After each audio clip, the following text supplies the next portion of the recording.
আজকে আমরা একটু কথা বলবো পুঠিয়ার বানেশ্বর আর শিবপুর হাট এলাকা নিয়ে। এখানকার মানুষের জীবন, অর্থনীতি, এই সব কিছু।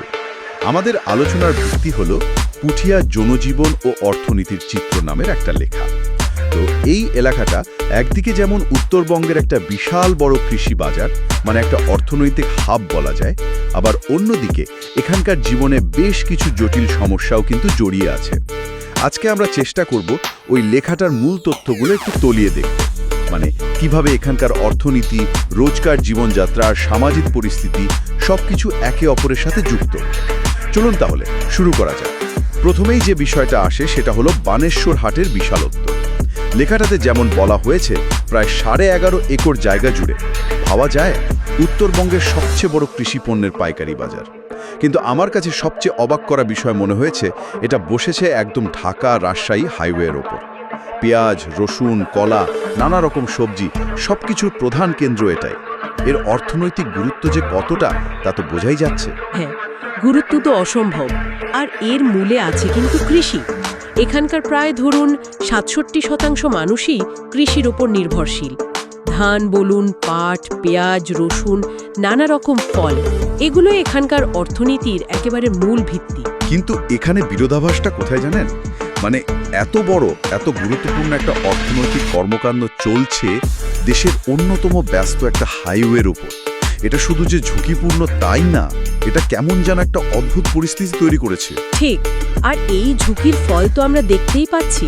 যানজট। লেখাটা বলছে সপ্তাহে 4 দিন হাট বসে, আর তার জেরে প্রায় 2 কিলোমিটার লম্বা জ্যাম লেগে যায়। মানে ঢাকা রাজশাহীর রুটের বাসগুলোর নাকি ওইটুকু পথ পার হতেই 1 থেকে 1.5 ঘন্টা বেশি সময় লাগে। হ্যাঁ, সময় নষ্ট হচ্ছে, আবার নিয়মিত দুর্ঘটনাও ঘটছে। সেটাই। ভাবুন একবার, এই অবস্থাটা সাধারণ মানুষের জীবনকে, যাতায়াতকে কতটা কঠিন করে তুলেছে। এই সমস্যার গোড়ায় কিন্তু কয়েকটা কারণ আছে। লেখাটাতে সেগুলো বেশ পরিষ্কার করেই বলা হয়েছে।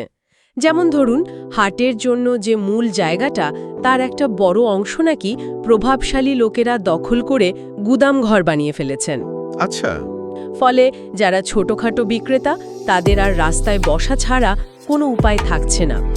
এর সাথে প্রশাসনিক দুর্বলতার কথাও বলা হয়েছে, মানে এক ধরনের দুর্নীতির অভিযোগও আছে। যারা হাট ইজারা নেন, তারা নাকি উন্নয়নের দিকে নজর না দিয়ে উল্টে হাটের দিনের সংখ্যা বাড়িয়ে দিয়েছেন। এতে পরিস্থিতি আরও জটিল হয়েছে। আসলে ব্যাপারটা শুধু একটা ট্রাফিক জ্যামের সমস্যা না, এটা তো আসলে সুশাসনের অভাব। কিভাবে প্রশাসনিক ব্যর্থতা একটা অঞ্চলের অর্থনীতি আর মানুষের নিরাপত্তাকে একসাথে ঝুঁকির মুখে ফেলে দেয়, এটা তারই একটা উদাহরণ। তার মানে একদিকে এত বড় অর্থনৈতিক কর্মকাণ্ড চলছে, আর অন্যদিকে এই অব্যবস্থাপনার জন্য সাধারণ বিক্রেতা, সাধারণ মানুষ, যাত্রী সবাই ভুগছে। আচ্ছা, লেখাটাতে কি এখানকার সামাজিক পরিস্থিতি নিয়েও কিছু বলা আছে? মানে বিভিন্ন সম্প্রদায়ের মানুষ তো থাকেন নিশ্চয়ই। হ্যাঁ, সেই দিকটা উল্লেখ করা হয়েছে। এখানে মুসলিম, হিন্দু আর আদিবাসী সম্প্রদায়, যেমন সাঁওতাল, ওরাও সবাই একসাথে বসবাস করেন। রথের মেলার মতো অনুষ্ঠানে নাকি সব সম্প্রদায়ের মানুষই যোগ দেন। এটা তো সামাজিক সম্প্রীতির একটা খুব ভালো দিক। অবশ্যই। কিন্তু এর পাশেই আরেকটা তথ্য আছে যেটা একটু ভাবার মতো। এখানকার শিক্ষার হার জাতীয় গড়ের থেকে বেশ খানিকটা কম, মাত্র 49.6%। প্রায় অর্ধেক।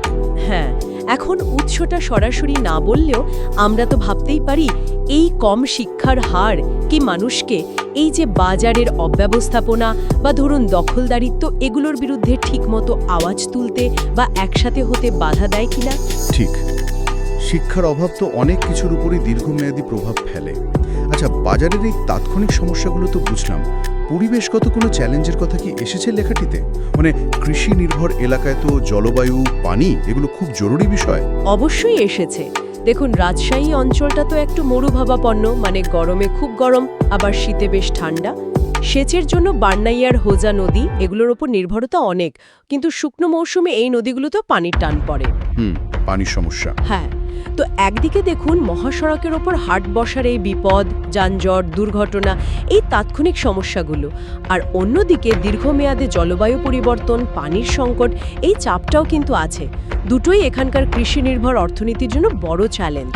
তার মানে শুধু আজকের বাজারের সমস্যা মেটালেই হবে না, ভবিষ্যতের এই চ্যালেঞ্জগুলো মোকাবেলার প্রস্তুতিও দরকার। একদম তাই। তাহলে সব মিলিয়ে যা দাঁড়াচ্ছে, বানেশ্বর হাট একদিকে যেমন বিরাট অর্থনৈতিক কর্মকাণ্ডের কেন্দ্র, প্রচুর সম্ভাবনার একটা জায়গা, অন্যদিকে